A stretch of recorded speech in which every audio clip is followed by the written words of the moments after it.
Êxodo 14, do verso 10 ao verso 18. Para quem nos visita, está na página 64 do Antigo Testamento.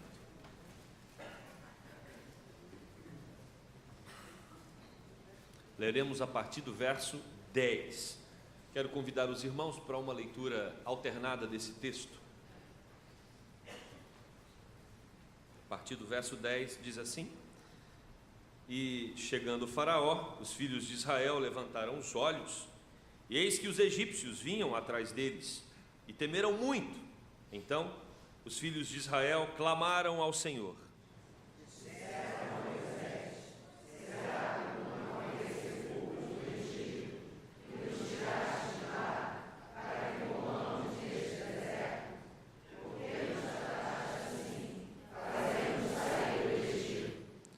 Não é isso o que te dissemos no Egito? Deixa-nos, para que sirvamos os egípcios, pois melhor nos fora servir aos egípcios do que morrermos no deserto.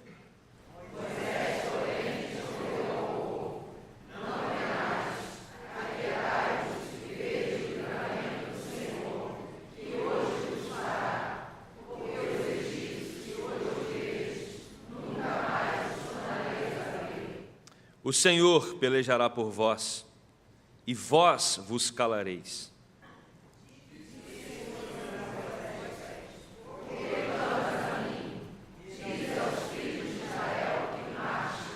E tu, levanta a tua vara, estende a mão sobre o mar e divide-o, para que os filhos de Israel passem pelo meio do mar em seco.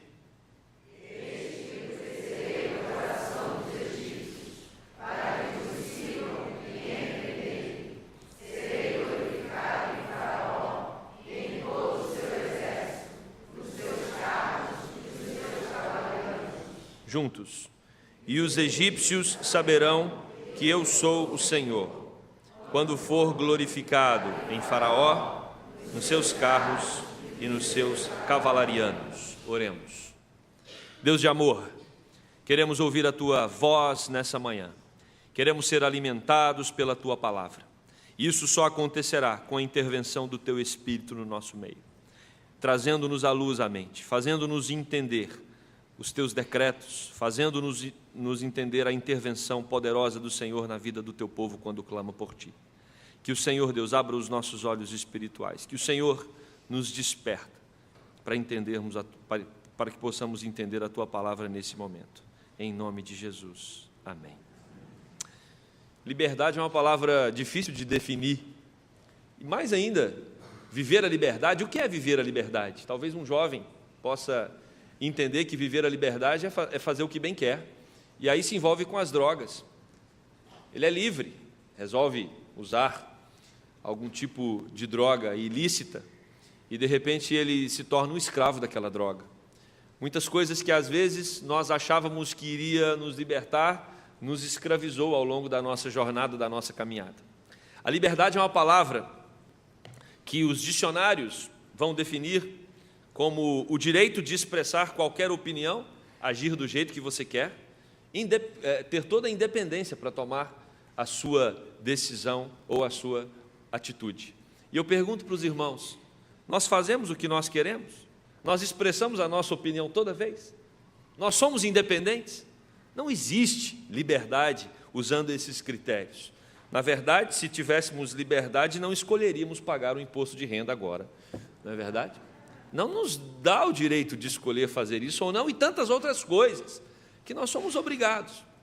Quando nós olhamos para a filosofia, por exemplo, Sartre, que viveu entre 1905 a 1980, ele vai dizer que o homem está condenado a ser livre.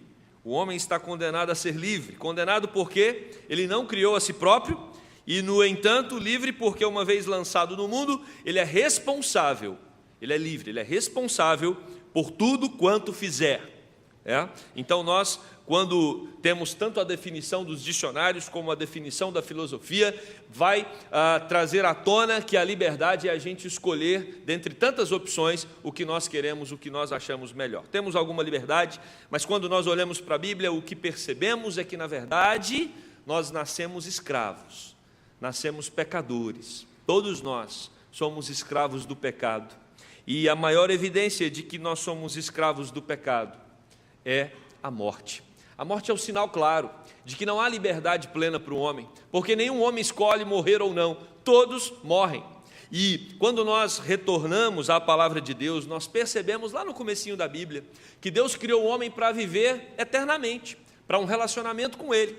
Mas aprove a esse homem escolher o caminho da morte. E uma vez que a morte entra no cenário, nós perdemos completamente a nossa liberdade. Mas Deus, pelo seu amor, Ele resolve resgatar esse homem.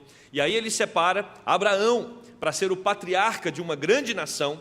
Nação essa que vai trazer o seu filho Jesus Cristo, Filho de Deus, que vem ao mundo para morrer e ressuscitar e promover a verdadeira liberdade. Deus chama Abraão. Abraão tem um filho chamado Isaque. Isaque tem um filho chamado Jacó. Jacó tem 12 filhos. Um dos seus filhos é vendido pelos irmãos para o Egito, se torna escravo no Egito. Mas Deus abençoa a vida de José no Egito, ao ponto dele se tornar o segundo homem mais importante daquela terra. Nós temos ali então, em Êxodo, em Gênesis, sendo narrado a respeito da grande fome que aconteceu em toda a terra. E aí vêm os irmãos de José, trazem o seu pai para viverem juntos ali no Egito.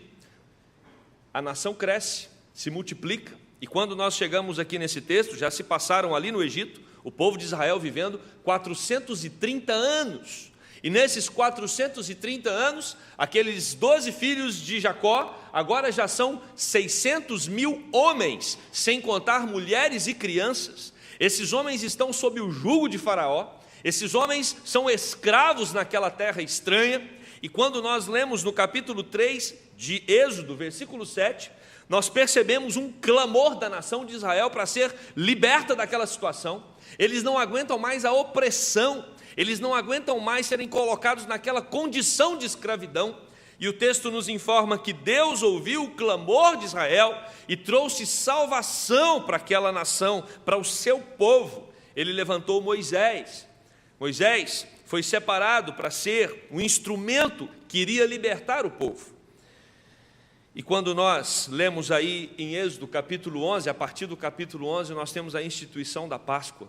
A Páscoa que nós estamos celebrando, agora com uma nova roupagem, porque Cristo já veio e ressuscitou. Mas quando a Páscoa é instituída, ela surge exatamente no momento em que Deus manda a 10ª praga. 9 pragas Deus já havia mandado para Faraó libertar o povo. Mas quando você lê a narrativa das pragas, das 10 pragas, você percebe que é o próprio Deus que endurece o coração de Faraó, para Faraó não deixar o povo sair. É curioso isso. Por que Deus endurece o coração de Faraó? Porque Deus deseja se revelar àquela nação. O texto bíblico vai trazer isso com muita clareza. Deus deseja se manifestar. E meus irmãos, não se enganem. Uma das formas mais evidentes de Deus se manifestar na terra é permitindo o sofrimento. C.S. Lewis, um grande pensador cristão, que escreveu as Crônicas de Nárnia, que já saíram aí alguns filmes das Crônicas de Nárnia. C.S. Lewis vai dizer que Deus sussurra no nosso ouvido, nos comunicando a respeito do seu amor, mas quando nós não conseguimos ouvir os sussurros de Deus, Deus então precisa usar o megafone, e o megafone de Deus é o sofrimento. A melhor forma das pessoas ouvirem a voz de Deus é quando Deus permite o sofrimento. Esse é um dos principais propósitos que a Bíblia coloca para as dificuldades que nós enfrentamos nessa terra, porque as dificuldades nos faz deixar de olhar para o lado, as dificuldades nos faz deixar um encantamento pelas coisas desse mundo e nos voltarmos humildemente para Deus. Por isso que às vezes Deus nos permite situações difíceis, para que Ele seja o nosso único refúgio, o nosso único abrigo, aonde nós podemos descansar o nosso coração. Então Deus endurece o coração de Faraó, para que Faraó entenda que Ele é Deus, e Ele é Deus de salvação. Na 10ª praga, trata-se da morte dos primogênitos. Deus diz para Moisés: eu vou tirar a vida de todo primogênito do Egito, e não só dos homens, mas também dos animais. Irmãos, foi uma noite de muita morte, uma noite horrível, uma noite terrível, mas também porque Deus é o dono da vida, a Bíblia vai nos ensinar que Deus dá e Deus tira a vida. Ele é o dono, Ele pode fazer isso. E ele faz isso como um sinal de que todo aquele que passasse o sangue do cordeiro nos umbrais dos portais, esses teriam vida. O sangue do cordeiro promoveria vida, mas a casa que não tivesse o sangue do cordeiro, nessa casa o primogênito dos animais iria morrer. E meus irmãos, foi uma noite terrível, mas para Israel não, porque Israel creu na promessa de Deus, matou o cordeiro, passou o sangue no umbral nos umbrais das casas, e quando o destruidor passou e identificava o sangue no portal, ali a morte não entrava. É claro que isso já está prefigurando a vinda de Cristo, o Cordeiro de Deus que vem para tirar o pecado do mundo. O sangue de Jesus nos dá vida, o sangue de Jesus nos purifica. Então, quando nós pensamos na Páscoa, nós pensamos em uma celebração, a principal celebração do povo judeu, que traspassa toda a Escritura, chega até Cristo, porque Cristo é a promessa do Cordeiro de Deus, é o próprio Cordeiro que vem para trazer a libertação que nós tanto queremos, porque Cristo vem nos libertar do maior dos nossos inimigos, a morte. E se Jesus nos liberta da morte, Ele nos liberta também de todos os outros inimigos. E quando acontece isso, a 10ª praga, aí morre ali tanta gente, tantos animais, Faraó chama Moisés e pede para que Moisés retire o povo o mais rápido possível, e há uma pressão popular também. Todos os egípcios pedem para que o povo de Israel desapareça da terra, porque ninguém quer morrer mais. Então Moisés organiza todo o povo e eles saem em direção à liberdade. Eles saem para viver aquilo que Deus havia prometido. Agora eles vão ser uma nação livre. Eles serão uma nação que poderão glorificar a Deus com toda a alegria do coração. E meus irmãos, imagine que momento emocionante e especial, de euforia para Israel, porque já não são mais escravos do Egito, agora é um povo que pode sair cantando, louvando e bendizendo a Deus, porque Deus promoveu a libertação daquela nação. E aí nós temos esse povo se despedindo do Egito e indo para um lugar que Deus havia apontado. Eu quero pedir ao tio Carlos para que nos ajude com o mapa, para entendermos como foi essa trajetória de Israel. Eles estavam aqui, ok? Aqui é o Egito, e o caminho natural seria por essa linha aqui. Essa era a estrada natural que todos caminhavam naquela época. Então, o percurso normal seria esse. Mas Deus disse para eles não irem pelo caminho normal.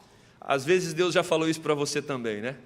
Algumas situações que eram óbvias na sua vida, e você achou que o caminho normal seria aquele, e Deus falou, não vai ser esse caminho, vai ser outro caminho. Talvez você lembre aí de quantas situações Deus colocou você numa direção que não era a que você esperava. E Deus faz isso com Israel.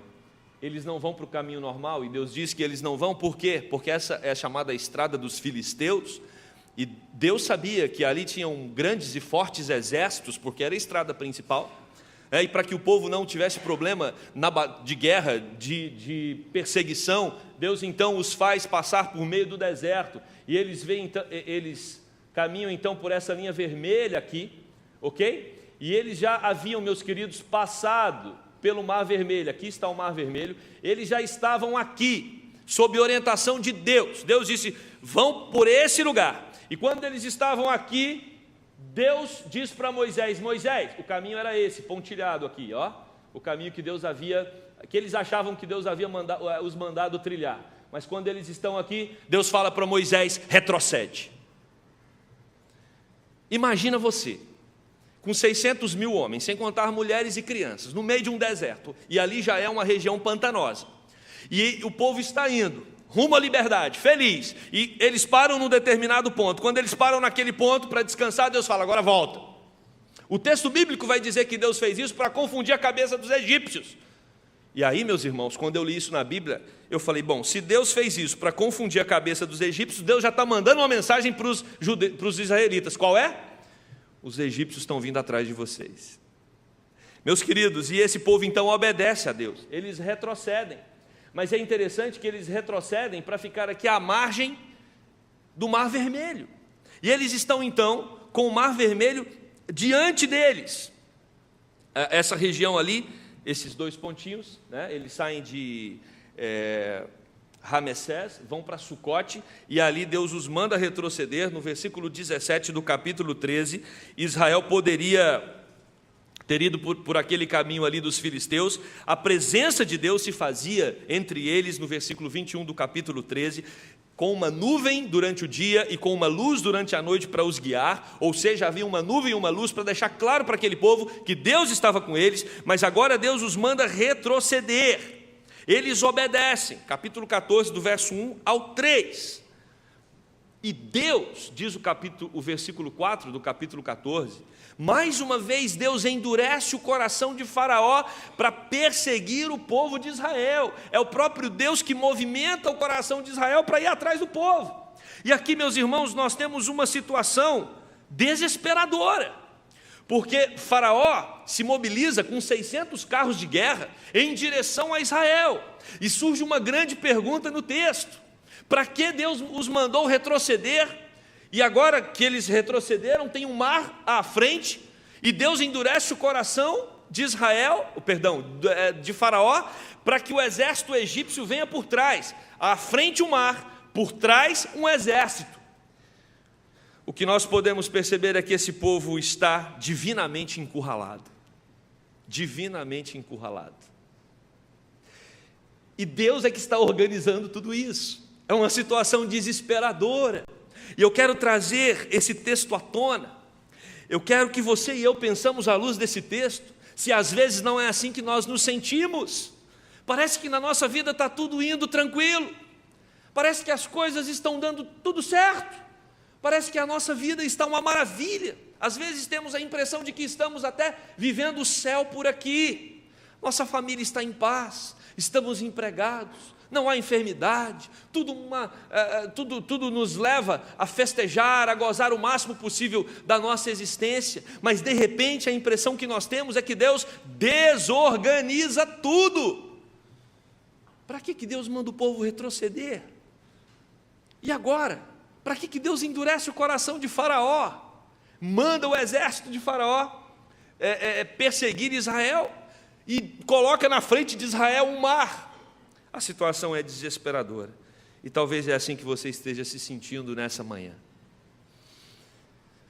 Nós não temos condições de sondar o seu coração, mas o Espírito Santo de Deus tem.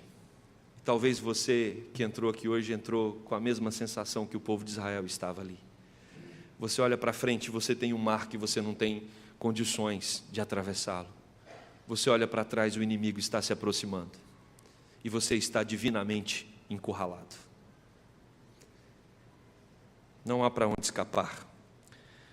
Uma situação meticulosamente organizada por Deus. Não há acaso na história. Estamos, ao observar esse texto, percebendo claramente que Israel está em contato com o inimigo, porque eles, diz o texto, no versículo 10, vem Faraó e sabem que o exército está vindo logo após Faraó. Isso revela a ausência de escapes, não tem para onde escapar. Não tem para onde escapar, humanamente sem solução. Quando nós estamos humanamente sem solução, qual é a reação natural, o sentimento natural que brota nos nossos corações? Pavor, desespero. E é isso que o povo está sentindo aqui no texto. Eles estão apavorados, também no versículo 10, temendo muito tudo aquilo, porque não faz sentido. E às vezes Deus não faz sentido. Às vezes seguir a Deus não faz sentido. E a gente então para e diz: meu Deus, por que isso está acontecendo? Qual a razão dessa situação? Por que o Senhor me encurralou? Eu não tenho para onde ir. A morte é certa. O texto diz que eles temeram muito. As suas emoções, a própria fé e o físico deles, o povo que estava caminhando já há tanto tempo, estava completamente afetados. Eles estavam esgotados, cansados de tudo aquilo. A palavra usada no hebraico aqui é iaré, que significa eles estavam apavorados, com o coração tremendo de medo, desesperados. E meus irmãos, quando você está encurralado numa situação, não tem para onde sair, você se desespera e percebe que só há uma saída para o seu problema: clamar a Deus. E é exatamente essa a ordem do texto, uma ordem tão semelhante àquilo que nós enfrentamos nas situações difíceis. O texto diz, ainda no versículo 10, que eles clamaram ao Senhor, e o clamor aqui era um choro desesperado. Não há problema nenhum em você chorar desesperadamente quando não vê saída para as suas questões. A angústia, então, depois que nós clamamos a Deus desesperadamente, como esse povo procede aqui, nós começamos a questionar a Deus. Por que Deus não os mandou ir pela margem, como todo mundo caminhava naquela época, e diante dos exércitos Deus não dava vitória para eles? Por que Deus não os deixou prosseguir, como estavam indo normalmente, pela estrada? Para que Deus mandou retroceder? Deus, qual o propósito? Qual o propósito? E eles fazem essas perguntas para Moisés. Eles chegam para o líder e dizem, ô Moisés, não havia por acaso sepulcro no Egito, para que morrêssemos no deserto? Lá nós éramos escravos, mas agora nós vamos morrer aqui. Qual a razão? Qual o sentido? Por que Deus permite isso? Para que todo esse trabalho que nós tivemos de sair do Egito? Eles perderam os seus primogênitos, mas nós todos morreremos agora. No versículo 12, eles questionam da seguinte forma: Moisés, nós não dissemos para você abortar esse plano para que pudéssemos continuar servindo no Egito, porque é melhor um escravo vivo do que um liberto morto.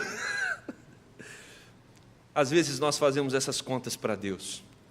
Às vezes nós apresentamos para Deus com os nossos questionamentos planos melhores do que o que Deus elabora para nós. E não tem problema você questionar a Deus no meio da angústia. É normal, é natural, é normal. Davi fez isso, vários homens na Bíblia fizeram isso, e você também pode fazer, porque quando o seu coração está abalado, inquieto, Deus sabe, e Deus sabe das angústias naturais que surgem e dos questionamentos também no seu coração. Mas o nosso Deus é Deus que intervém quando o seu povo está desesperado. Moisés, líder, um homem que tinha intimidade com Deus, sabia quem estava no controle. Por isso, ele tem as respostas confiantes. No versículo 13, nos versículos 11 e 12, nós temos os questionamentos. No versículo 13, nós temos as respostas de um líder que teme a Deus. Se o povo estava com medo, Moisés diz, não temais. Se o povo clamava desesperado, Moisés respondia, aquietai-vos. Se o povo estava sem saída, Moisés respondia, não se preocupem que vocês verão o livramento de Deus. E é assim que funciona com cada um de nós na jornada cristã. Nós temos um Deus que está conosco. Quando você olha para frente, você tem um mar intransponível. Quando você olha para trás, você vê outros problemas chegando. Mas o que você não pode esquecer é que Deus está com você. E é isso que Moisés quer trazer à tona com as suas respostas. É verdade que às vezes nós somos cercados por tribulações, mas não podemos tirar da nossa mente a noção de quem está conosco. E Moisés sabe exatamente quem está com ele. E quem está com ele é ninguém menos do que Iavé, o Deus Todo-Poderoso, Criador dos céus e da terra. E Moisés diz no verso 14, é esse Deus quem peleja pelo seu povo, por isso parem de falar. É esse Deus quem peleja, Maria das Graças. Quem tem ouvidos para ouvir, ouça. Quem não está entendendo é porque a Maria das Graças, nossa querida Gracinha, fala umas 89 vezes por dia, peleja. Peleja, né, Graça? Esse texto vem pastorear o seu coração, minha irmã, e o nosso também. É Deus quem peleja por nós. É Deus, e a tradução no hebraico para isso é Deus quem guerreia por nós. É Deus quem toma as nossas guerras nas suas mãos e luta por nós. Por isso nós não precisamos temer, nós não precisamos ficar preocupados. Você tem um Deus que move terra e céus, e também o mar, quando Ele bem quer.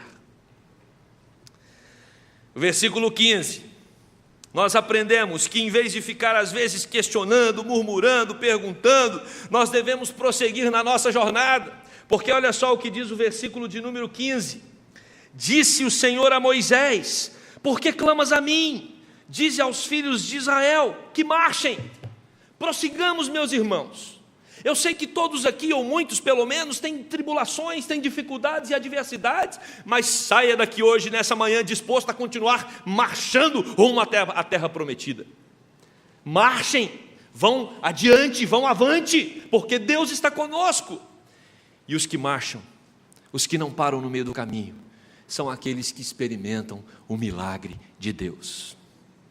Deus tem milagres para realizar na sua vida. Não pare, continue marchando, persevere na fé, creia firmemente que, independente das tribulações, Deus está com você em todo o caminho. É isso que o texto vem nos ensinar.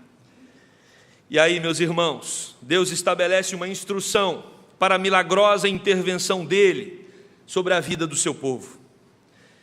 No versículo 16, Deus descreve para Moisés o que ele vai fazer. Deus diz: Moisés, tome a sua vara, levante a sua vara que eu vou abrir o mar, e o povo vai passar, e quando o povo chegar lá do outro lado, eu mesmo vou endurecer o coração de Faraó, para que Faraó dê ordens para que o seu exército também entre pelo mar.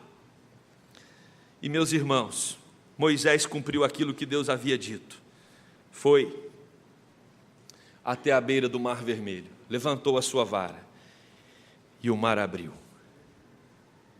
E talvez você possa questionar a abertura do mar. Alguns cientistas já vão falar que havia essa possibilidade.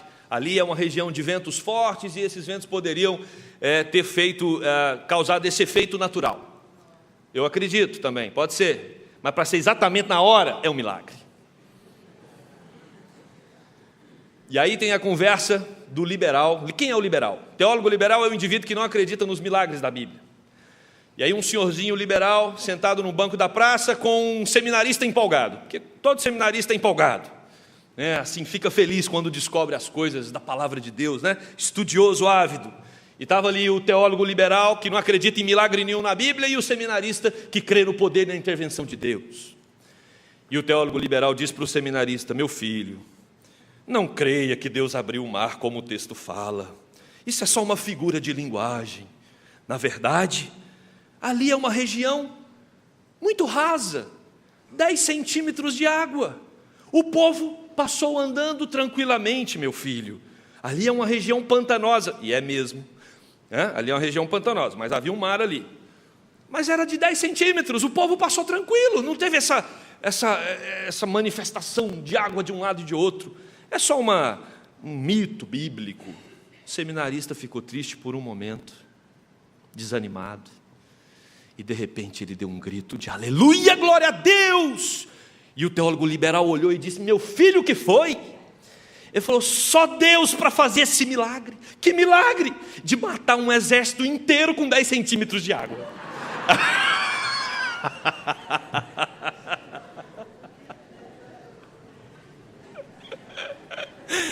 Como é que se afoga um exército inteiro com 10 centímetros de água?